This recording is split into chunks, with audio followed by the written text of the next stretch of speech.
కృతయుగంలో ఈశ్వరుని గురించి ఘోర తపం ఆచరించిన కపిల మహర్షి భక్తికి మెచ్చి పాతాళం నుంచి పొడమని బద్దలు కొట్టుకుంటూ వచ్చిన శివుడు ఈ పవిత్ర తీర్థంలో నిలిచినట్లు స్థల పురాణం చెబుతోంది. కపిలుని తపస్సుకు మెచ్చి నిలిచిన స్వామిని కపిలేశ్వరునిగాను, ఇక్కడి లింగాన్ని కపిలలింగంగాను పిలుస్తారు.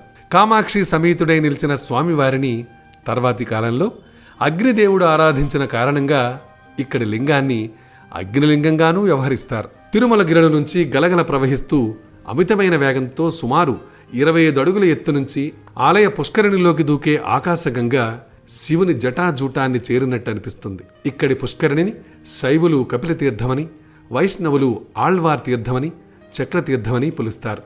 ఇప్పుడున్న ఆలయం సుమారు 1000 ఏళ్ల నాటిదని చెబుతారు.